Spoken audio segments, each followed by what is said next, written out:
ഇനിയിപ്പോൾ ഈ കൊല്ലം സായി ഹോസ്റ്റലിൽ പെൺകുട്ടികൾ ജീവനൊടുക്കിയ സംഭവമില്ലേ, അപ്പോൾ അതിൽ പ്രത്യേക സംഘം ആ കേസ് അന്വേഷിക്കുമെന്നാണ്. ACP ഷെരീഫിന്റെ നേതൃത്വത്തിൽ 6 സംഘമാകും അന്വേഷിക്കുക. സഹപാഠികളുടെയും ഹോസ്റ്റൽ ജീവനക്കാരുടെയൊക്കെ വിശദമായ മൊഴി രേഖപ്പെടുത്തും. ഹോസ്റ്റലിന്റെ നടത്തിപ്പുമായി ബന്ധപ്പെട്ട അന്വേഷണവും നടത്തും. ഷമീറാണ് ഈ വാർത്തയുടെ വിശദാംശങ്ങളുമായി നമുക്കൊപ്പം ചേരുന്നത്. ഷമീറെ, ഗുഡ് മോർണിംഗ്. 2 കുട്ടികളുടെ മരണ വാർത്ത അത് സങ്കടകരമാണ്. പിന്നെ ഇവരിൽ നിന്നും ആത്മഹത്യാക്കുറിപ്പ് ഇന്നലെ തന്നെ അന്വേഷണ സംഘം കണ്ടെത്തിയിരുന്നു, പോലീസ് കണ്ടെത്തിയിരുന്നു. എനിക്ക് തോന്നുന്നു ഇന്നലെ തന്നെ കുറച്ച് വിദ്യാർത്ഥികളുടെയും അതേപോലെ വാർഡൻ്റെയൊക്കെ മൊഴിയും രേഖപ്പെടുത്തിയിരുന്നു.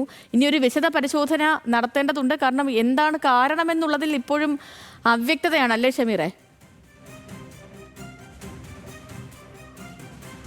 തീർച്ചയായിട്ടും സേതുലക്ഷ്മി, ഇതിൽ അവ്യക്തത തുടരുകയാണ്. മരണകാരണം എന്താണ് എന്നുള്ള കാര്യത്തിൽ ഇതുവരെയും വ്യക്തതയില്ല.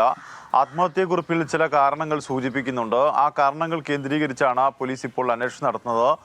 ഇതിൽ ഏറ്റവും പ്രധാനപ്പെട്ടത് പോസ്റ്റ്മോർട്ടം റിപ്പോർട്ടാണ്. പോസ്റ്റ്മോർട്ടം റിപ്പോർട്ട്, അതിലൊരു കുട്ടിയുടെ പോസ്റ്റ്മോർട്ടം ഇന്നലെ ചെയ്യാൻ കഴിഞ്ഞില്ല. ആ കുട്ടിയുടെ മാതാപിതാക്കൾ ഇന്ന് എത്തിയാൽ മാത്രമേ പോസ്റ്റ്മോർട്ടം അത് പൂർത്തിയാകുകയുള്ളൂ. മറ്റൊരു കുട്ടിയുടെ പോസ്റ്റ്മോർട്ടം നടത്തി ആ മൃതദേഹം ബന്ധുക്കൾക്ക് വിട്ടു നൽകുകയും ചെയ്തു.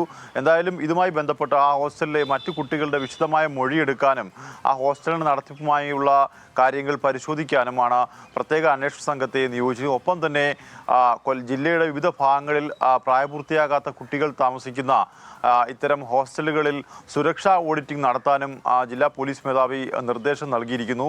ഏറ്റവും പ്രധാനപ്പെട്ട കാര്യം, ഈ കുട്ടികൾ അവിടെ വരുമ്പോൾ അവരുടെ മാനസിക നിലയ്ക്കുണ്ടാകുന്ന കാരണങ്ങൾ അത് കൗൺസിലിംഗ് നടത്തിയിട്ടുണ്ടോ എന്ന കാര്യങ്ങളൊക്കെ തന്നെയാണ് പോലീസ് പരിശോധിച്ചു വരുന്നത്. എന്തായാലും ഇന്നലെ മറ്റു കുട്ടികൾക്കെല്ലാം തന്നെ വിശദമായ കൗൺസിലിംഗ് സിറ്റി പോലീസിന്റെ നേതൃത്വത്തിൽ അഞ്ചംഗ കൗൺസിലർമാരുടെ നേതൃത്വത്തിൽ നൽകുകയും ചെയ്തു. എന്തായാലും വളരെ ചെറിയ ക്ലാസ്സുകളിൽ പഠിക്കുന്ന കുട്ടികളാണ് ഇത്തരം സായിയുടെ ഹോസ്റ്റലുകളിൽ താമസിക്കുന്നത്. അവർ രാവിലെ പരിശീലനത്തിനായി സ്റ്റേഡിയത്തിലേക്ക് പോകും. ഈ കുട്ടികൾക്കൊക്കെ തന്നെ അവരുടെ മാനസിക നില പരിശോധിക്കാനും പോലീസ് തീരുമാനിച്ചിട്ടുണ്ട്. എന്തായാലും ഇതിൽ ഈ ദുരൂഹത ഇപ്പോഴും മാറുന്നില്ല.